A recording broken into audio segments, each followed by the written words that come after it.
Malam itu Ricky berdiri gemetar di depan pintu rumah orang tuanya di pinggiran Jakarta, tas ransel di bahu, saat ayahnya berteriak dengan suara penuh amarah yang menggema di seluruh gang. "Kamu bukan anakku lagi. Pergi dan jangan pernah kembali," kata bapak sambil mendorong bahu Ricky hingga ia hampir jatuh ke trotoar basah karena hujan deras yang baru saja reda. Ibu hanya berdiri di belakang pintu, tangannya menutup mulut, air mata mengalir tanpa suara, tapi ia tidak berani membela. Baru kemarin Ricky memberanikan diri mengaku bahwa ia gay, bahwa hatinya telah lama jatuh cinta pada seorang pria bernama Ajar yang ia temui di kampus dulu. Sekarang semuanya hancur dalam satu malam. Ricky menatap rumah mewah itu untuk terakhir kali, lampu teras yang biasa menyambutnya kini terasa dingin dan asing. Tanpa uang banyak, hanya beberapa lembar ribuan di dompet, ia berjalan menyusuri jalanan yang sepi, mencari penginapan murah di kawasan Tanah Abang. Malam itu di kamar kos sempit berbau lembab, Ricky duduk di tepi kasur tipis dan menangis sendirian. Ia mempertanyakan mengapa Tuhan menciptakannya berbeda di negeri yang begitu menghargai norma keluarga tradisional. "Apa salahku mencintai seseorang?" gumamnya pada diri sendiri. Tapi di tengah keputusasaan yang menusuk, Ricky menggenggam ponselnya yang hampir habis baterai dan berjanji pada diri sendiri untuk bertahan. Keesokan paginya, dengan mata sembab, ia mulai mencari pekerjaan. Dari toko kelontong kecil hingga kantor akuntansi di kawasan Sudirman, Ricky berjalan kaki berjam-jam. Di sebuah kai kecil di Senen, ia bertemu Rama, teman kuliah lama yang kebetulan sedang minum kopi sendirian. Rama melihat wajah lelah Ricky dan langsung mengajaknya menginap di kosannya di Bandung. "Kamu tidak sendirian, bro," kata Rama sambil menepuk bahu Ricky. Perjalanan kereta ke Bandung terasa panjang, tapi untuk pertama kalinya setelah pengusiran itu, Ricky merasa ada harapan kecil. Di Bandung ia mulai bekerja sebagai barista di sebuah kedai kopi dekat kampus itu. Gaji kecil, tapi cukup untuk makan dan bayar kos. Setiap malam, Ricky menulis di buku catanya, mencatat perasaan yang bergolak, rasa malu, marah, dan keinginan untuk membuktikan bahwa ia bisa hidup tanpa dukungan keluarga. Rama menjadi sahabat setia, mendengarkan cerita Ricky tanpa menghakimi. "Di Indonesia ini memang berat, tapi kita bisa cari jalan sendiri," ujar Rama suatu sore saat mereka duduk di Taman Cikapundung. Ricky mulai belajar menerima dirinya, meski bayang-bayang kata-kata ayahnya masih menghantui mimpi-mimpinya. Suatu hari di kai, seorang pelanggan tetap bernama Ajar muncul lagi setelah bertahun-tahun tidak bertemu. Ajar, kini bekerja sebagai desainer grafis, tersenyum lebar saat mengenali Ricky di balik apron barista. "Ricky, kamu masih sama seperti dulu," katanya sambil memesan kopi hitam. Hati Ricky berdegup kencang, campuran bahagia dan takut. Mereka mulai berbincang, dan untuk pertama kalinya Ricky merasa dilihat sebagai dirinya yang sebenarnya, bukan sebagai anak yang salah. Tapi di balik senyum itu, Ricky masih menyimpan luka dalam yang belum sembuh. Ia belum tahu bahwa kehidupan akan memberinya kejutan terbesar yang tak pernah ia bayangkan. Hari-hari di Bandung berlalu dengan ritme baru bagi Ricky. Pagi-pagi ia sudah bangun membersihkan kai, menyeduh kopi untuk mahasiswa yang datang belajar. Gaji bulanannya cukup untuk bertahan, tapi setiap kali mengirim pesan ke ibunya, jawaban yang datang hanya diam atau pesan pendek jaga diri. Ayahnya bahkan memblokir nomornya. Rasa sakit itu masih menggerogoti, membuat Ricky sering termenung di balkon kos saat malam tiba. Rama selalu ada untuk mengingatkan bahwa hidup tidak berhenti di sana. "Kamu punya kita, punya teman-teman yang menerima kamu apa adanya," kata Rama suatu malam saat mereka makan mie ayam di warung pinggir jalan. Ricky tersenyum tipis, tapi dalam hati ia masih bertanya-tanya apakah suatu hari keluarganya akan memakan. Pertemuan dengan Ajar semakin sering. Mereka bertemu di akhir pekan, jalan-jalan di Dago atau duduk di kai kecil sambil berbagi cerita. Ajar bercerita tentang perjuangannya sendiri dulu, bagaimana ia harus pindah kota untuk menghindari tekanan keluarga di Surabaya. Aku pernah merasa dunia runtuh, tapi sekarang aku bahagia karena berani menjadi diri sendiri, ujar Ajar sambil memandang Ricky dengan mata penuh pengertian. Ricky merasa hangat, seperti ada cahaya kecil yang menyelinap ke dalam hatinya yang gelap. Tapi tidak semuanya mulus. Suatu hari di Kai, seorang pelanggan lama yang kenal keluarga Ricky dari Jakarta datang dan mengenalinya. "Kamu anak Pak Hadi kan? Kok kerja di sini?" "Katanya kamu ya, itu," katanya dengan nada sinis sambil melirik Ricky dari atas ke bawah. Ricky merasa wajahnya panas, tangannya gemetar saat menyajikan pesanan. Malam itu ia pulang dengan hati hancur, menangis di kamar sambil memeluk bantal. Rama memeluknya dari samping. "Biarkan mereka bicara. Yang penting kamu tahu siapa dirimu." Krisis itu membuat Ricky hampir menyerah. Ia memikirkan untuk kembali ke Jakarta dan memohon maaf pada orang tua, meski itu berarti menyangkal dirinya. Tapi Ajar datang ke kos malam itu membawa makanan dan duduk di samping Ricky.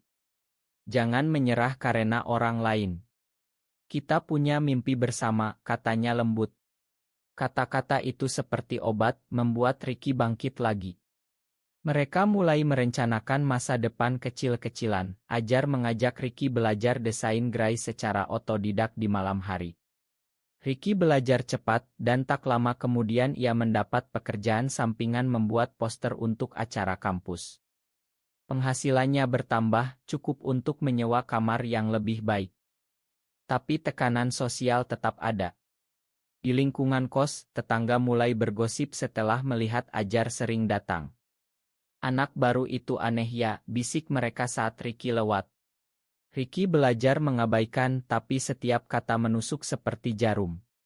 Suatu akhir pekan, Rama mengajak mereka bertiga ke Gunung Tangkuban Perahu untuk refreshing. Di puncak, sambil melihat kabut, Ricky merasa bebas untuk pertama kalinya. "Terima kasih kalian ada di sini," katanya pelan. Ajar meraih tangannya diam-diam, dan Ricky membiarkannya. Hubungan mereka mulai tumbuh pelan, penuh hati-hati karena takut dunia luar menghancurkan. Ricky belum tahu bahwa di Jakarta, sebuah surat dari pengacara sedang menunggu, surat yang akan mengubah segalanya. Pekerjaan desain gerai Ricky mulai berkembang. Klien dari Bandung dan Jakarta mulai datang lewat rekomendasi Ajar. Untuk pertama kalinya Ricky merasa mandiri, bisa membeli baju baru dan bahkan mengirim uang kecil ke ibunya tanpa balasan. Tapi luka lama masih ada. Saat Lebaran tiba, Ricky melihat oto-oto keluarga di media sosial saudaranya, dan hatinya terasa perih. Ia memilih menghabiskan hari raya bersama Rama dan Ajar di rumah kecil Rama. Mereka masak opor ayam sederhana dan tertawa bersama, tapi Ricky tetap merasa ada yang hilang. "Keluarga itu bukan hanya darah, tapi juga orang yang menerima kita," kata Ajar sambil memegang tangan Ricky di bawah meja. Kata-kata itu menghibur, tapi Ricky masih berharap suatu hari ayahnya akan menelepon.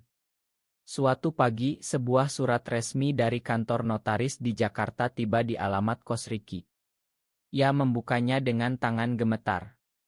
Isinya, undangan pembacaan wasiat dari almarhum Paman Hadi, kakak ayahnya yang selama ini jarang dibicarakan keluarga. Ricky ingat Paman Hadi sebagai orang kaya yang tinggal sendirian di rumah besar di Menteng, selalu ramah saat Ricky kecil dulu. "Kenapa aku dipanggil?" gumam Ricky bingung. Rama dan Ajar mendampinginya ke Jakarta. Di ruang notaris yang mewah, Ricky bertemu lagi dengan ayah dan ibunya. Suasana tegang. Ayahnya menatap Ricky dengan dingin seolah ia orang asing. Pengacara mulai membaca wasiat. "Saya, Hadi Wijaya, mewariskan seluruh aset saya senilai ratusan miliar rupiah, termasuk perusahaan properti, rumah-rumah, dan saham, kepada keponakan saya Ricky Pratama." Ruangan hening seketika. Ayah Ricky bangkit marah. "Ini tidak mungkin. Hadi pasti gila," teriaknya. Pengacara menjelaskan bahwa Paman Hadi sudah lama tahu tentang Ricky dan diam-diam mengawasi perjuangannya. "Beliau sendiri pernah mengalami hal serupa dulu," tambah pengacara pelan. Ricky terduduk, air mata mengalir. Ia tidak pernah menduga bahwa orang yang paling membencinya justru memberinya harapan baru. Setelah pembacaan, ayahnya mendekat dan berkata kasar, "Kamu curang. Kamu pasti mempengaruhi Hadi." Ricky hanya menggeleng, hatinya campur aduk antara syukur dan sakit. Malam itu di hotel sederhana, Ajar memeluk Ricky yang menangis. "Ini kesempatanmu untuk membuktikan siapa kamu sebenarnya," bisik Ajar. Ricky mulai memahami bahwa warisan itu bukan hanya uang, tapi juga kepercayaan dari orang yang pernah mengalami kesepian yang sama. Tapi perjalanan belum berakhir. Konflik dengan keluarga semakin memanas saat saudara-saudara lain menuntut bagian warisan. Ricky harus memutuskan, membagi atau mempertahankan apa yang diberikan paman dengan tulus. Dengan warisan yang tiba-tiba jatuh ke tangan, Ricky merasa dunia berputar terlalu cepat. Ia pindah ke apartemen kecil di Jakarta Selatan, dekat dengan kantor perusahaan paman yang kini menjadi miliknya. Rama ikut pindah untuk membantu mengurus administrasi, sementara Ajar tetap di Bandung tapi sering bolak-balik. Ricky belajar mengelola bisnis properti dari nol, bertemu karyawan lama yang awalnya curiga pada anak muda gaya gini. "Kami dengar cerita dari keluarga Anda," kata salah satu manajer dengan nada ragu. Ricky menjawab tenang, "Saya di sini untuk bekerja, bukan untuk membuktikan apapun pada siapapun." Lambat laun, karyawan mulai menghargai kerja kerasnya. Tapi di rumah, telepon dari ibu mulai datang lagi. "Nak, ayahmu sakit. Mungkin kamu bisa datang." Ricky pergi ke rumah lama itu dengan hati berdebar. Ayahnya duduk di kursi roda, wajahnya pucat. "Kamu datang karena uang ya?" tanya ayahnya sinis.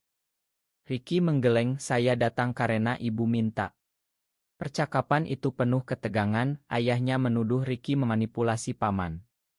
Ricky menceritakan perjuangannya selama ini, bagaimana ia hampir putus asa di Bandung.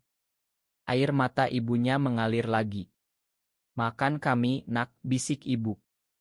Tapi ayahnya tetap diam, bangga yang terlalu tinggi. Di tengah itu, hubungan Ricky dan Ajar semakin dalam. Mereka pergi ke Bali untuk liburan singkat, duduk di pantai Kuta sambil memandang matahari terbenam. Ajar berkata, "Aku bangga padamu, Rick. Kamu tumbuh jadi pria yang kuat." Ricky merasa bahagia sejati untuk pertama kalinya. Tapi konflik baru muncul saat saudara sepupunya menggugat wasiat di pengadilan. "Kamu tidak layak dapat semua ini," kata salah satu sepupu dalam sidang.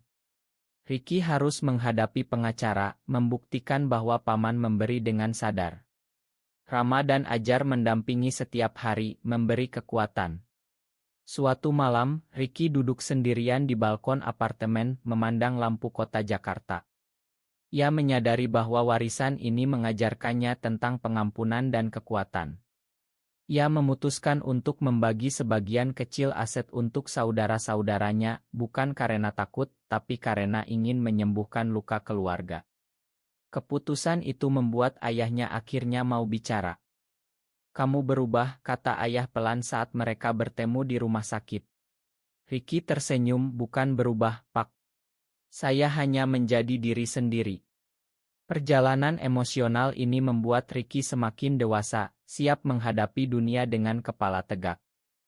Bisnis properti Ricky mulai berkembang pesat setelah ia menerapkan ide-ide baru dari pengalaman desainnya. Ia membangun rumah susun terjangkau untuk pemuda seperti dirinya dulu yang kesulitan tempat tinggal. Karyawan semakin hormat, dan berita tentang pebisnis muda gay yang sukses dimulai beredar di media lokal. Ricky tidak suka publisitas, tapi ia menerima wawancara singkat untuk menginspirasi orang lain. "Saya pernah dibuang karena siapa saya, tapi sekarang saya berdiri karena dukungan orang-orang yang benar," katanya di salah satu artikel. Ajar pindah ke Jakarta, membuka studio desain bersama Ricky. Mereka tinggal bersama di apartemen, membangun rutinitas kecil, sarapan pagi, kerja keras, dan malam hari berbincang tentang mimpi. Suatu hari, ibu Ricky datang berkunjung tanpa ayah. "Ayahmu masih keras kepala," tapi dia membaca artikelmu, kata ibu sambil memeluk Ricky lama. Mereka menghabiskan waktu memasak bersama, tertawa mengingat masa kecil. Ricky merasa luka mulai sembuh pelan. Tapi tidak semua orang senang dengan kesuksesannya. Salah satu sepupu yang kalah gugatan mulai menyebarkan rumor buruk di media sosial tentang warisan haram. Ricky menghadapi serangan online itu dengan tenang, dibantu Rama yang kini menjadi manajer pribadinya. Kita balas dengan kerja baik, kata Ricky pada timnya. Di tengah itu, Ricky dan Ajar menghadapi ujian hubungan. Ajar merasa tertekan karena bayang-bayang kekayaan Ricky. Aku takut kamu berubah, akunya suatu malam. Ricky memeluknya erat. Kekayaan ini hanya alat, bukan siapa aku. Mereka berjanji untuk saling jaga. Ricky juga mulai aktif di komunitas lebih kecil di Jakarta, memberikan seminar tentang penerimaan diri di Kaikai. Ia bertemu banyak pemuda yang mengalami hal sama, dan itu memberinya kekuatan baru. Ayahnya akhirnya datang ke apartemen suatu sore. Duduk di ruang tamu, ayah berkata pelan, makan aku, nak. Aku takut kehilangan muka di depan tetangga. Ricky memakan dengan tulus. Pelukan pertama setelah bertahun-tahun terasa hangat. Keluarga mulai pulih, meski lambat. Ricky menyadari bahwa perjuangan terbesar bukan uang, tapi hati yang mau terbuka. Ia memutuskan untuk mendirikan yayasan kecil membantu pemuda gay yang terbuang, menggunakan sebagian warisan. Langkah itu membuatnya merasa hidupnya punya arti lebih besar. Tahun berganti, Ricky kini berdiri di panggung kecil acara komunitas di Jakarta, berbicara tentang perjalanannya di depan ratusan orang. Saya pernah dibuang karena gay, tapi warisan tak terduga mengajarkan saya bahwa keluarga sejati adalah yang menerima kita apa adanya, katanya dengan suara mantap. Ajar berdiri di belakang panggung, tersenyum bangga. Rama dan Ibu Ricky duduk di baris depan, ayahnya menonton lewat video call karena masih lemah. Bisnis Ricky terus tumbuh, tapi ia tetap rendah hati, membagi keuntungan untuk yayasan dan keluarga. Suatu akhir pekan, Ricky dan Ajar kembali ke Bali, berdiri di pantai yang sama seperti dulu. Ajar berlutut dan bertanya, mau menjalani sisa hidup ini bersamaku? Ricky mengangguk, air mata bahagia mengalir. Mereka memeluk erat di bawah matahari terbenam, merasa dunia akhirnya menerima mereka. Keluarga besar mulai berkumpul lagi di acara kecil, meski masih ada yang ragu, tapi Ricky tahu perubahan butuh waktu. Ia telah tumbuh dari pemuda yang hancur menjadi pria yang kuat, penuh kasih, dan siap menghadapi masa depan. Perjalanan panjang ini mengajarkan bahwa setiap pengkhianatan, pengorbanan, dan pilihan membawa pada kebangkitan. Ricky memandang langit Jakarta dari balkon apartemennya, tersenyum pada dirinya sendiri. Apakah benar bahwa keluarga darah selalu lebih utama daripada kebahagiaan dan penerimaan diri yang sejati? Benar atau salah?